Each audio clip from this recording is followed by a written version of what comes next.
എല്ലാവർക്കും നമസ്കാരം. എൻ്റെ പേര് കവിത പ്ലസ് ചാനലിലേക്ക് എല്ലാവർക്കും സ്വാഗതം. കുറച്ച് ദിവസമായി കൂട്ടുകാരെ നിങ്ങളോട് സംസാരിച്ചിട്ട്. കുറേ തിരക്കായിരുന്നു. മോൻ്റെ അഡ്മിഷനും ഒക്കെ ആയിട്ട്.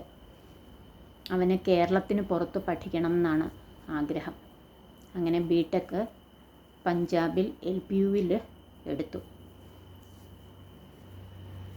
അപ്പോൾ അങ്ങോട്ടുള്ള യാത്രയും അതിൻ്റെ പർച്ചേസിങ്ങും അടുക്കിപ്പെറുക്കും ഒക്കെ ആയിട്ട് കുറേ തിരക്കായിരുന്നു. പിന്നെ അവിടെ കുറേ ദിവസം തങ്ങി മോന് ഹോസ്റ്റലുമായിട്ടൊക്കെ പൊരുത്തമാവുന്നുണ്ടോ എന്നൊക്കെ അറിയാനായിട്ട് അവിടെ കുറച്ച് ദിവസം തങ്ങി. അതിനുശേഷം തിരിച്ച് വീട്ടിലെത്തിയപ്പോൾ മുറ്റം നിറയെ കരിയില, വീടിനകമെല്ലാം വല പിടിച്ച് ആകെ താറുമാറായിരിക്കുന്നു. അപ്പോൾ അതൊക്കെ ക്ലീൻ ചെയ്യുകയും ആകെ തിരക്കായിരുന്നു. ഇനി അടുത്ത ആഴ്ച മുതൽ ഞാൻ പതിവ് പോലെ ചെറിയ ഷോർട്സുമൊക്കെ ആയിട്ട് വരാം.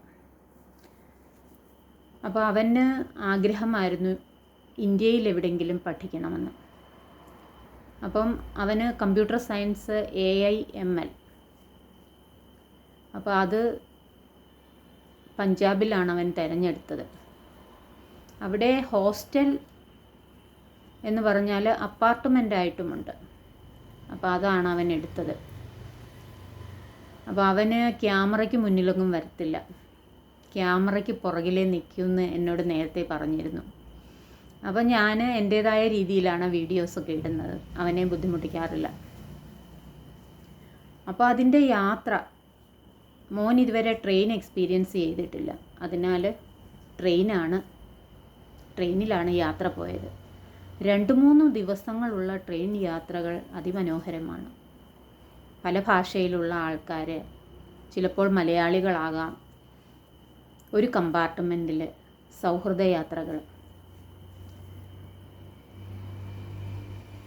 ഫുഡും നല്ലതായിരുന്നു, ബാത്റൂം അങ്ങനെയെല്ലാം നല്ല രീതിയിലായിട്ട് എനിക്ക് തോന്നി. അപ്പോൾ ആ ഒരു ദീർഘകാലത്തെ ട്രീറ്റ്മെൻറ്റ് കഴിഞ്ഞിട്ട് നമ്മൾ ഇപ്പോഴും എനിക്ക് വേണം ഒരു 20,000 രൂപ മന്ത്ലി, എൻ്റെ മരുന്നും മറ്റു കാര്യങ്ങളും ഒക്കെ ആയിട്ട്.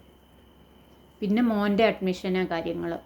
അപ്പോൾ നമുക്ക് ഫ്ലൈറ്റിന് പോകാനൊക്കെ ഇപ്പം നമ്മുടെ സാഹചര്യം നമ്മളെ അനുവദിക്കുന്നുമില്ല. അല്ലെങ്കിൽ നേരത്തെയൊക്കെ നോക്കി പ്രൈസൊക്കെ കുറഞ്ഞതായിട്ട് ബുക്ക് ചെയ്താലേ അങ്ങനെയുള്ള യാത്രകൾ നടക്കത്തുള്ളൂ. പെട്ടെന്ന് ഇമ്മീഡിയറ്റായിട്ടൊരു ഫ്ലൈറ്റ് ടിക്കറ്റൊക്കെ എടുക്കുമ്പം ഭയങ്കര ചാർജായിരിക്കും. എന്തായാലും ഒരു യാത്ര അടിപൊളിയായിരുന്നു. ബസ്സിൽ, ഓട്ടോയിൽ, അങ്ങനെ ഒരു അഡ്വഞ്ചർ ട്രിപ്പ് പോലെ എനിക്ക് തോന്നി. ഞാൻ എല്ലാം ആസ്വദിച്ചു. മരണത്തിൽ നിന്ന് രക്ഷപ്പെട്ടു വന്ന എനിക്ക്, മരണം കണ്ട് തിരിച്ചു വന്നതാണ്, എനിക്കെല്ലാം അത്ഭുതമാണ്. എൻ്റെ ചുറ്റുവട്ടങ്ങൾ ഞാൻ വളരെ കൗതുകത്തോടെയാണ് നോക്കുന്നത്. ഞാൻ ഓരോ നിമിഷവും ആസ്വദിക്കുന്നു. എപ്പോഴാണ് മനുഷ്യൻ്റെ ജീവൻ പോകുന്നത് എന്ന് നമുക്കറിയില്ല. ഉള്ള സമയം നമ്മൾ എൻജോയ് ചെയ്ത് ജീവിക്കുക, ആനന്ദിച്ച് ജീവിക്കുക, സന്തോഷിച്ച് ജീവിക്കുക, എല്ലാം ആസ്വദിക്കുക. അപ്പോൾ അടുത്ത ആഴ്ച മുതൽ നമുക്ക് വീണ്ടും കാണാം. ഓക്കേ, നമസ്കാരം.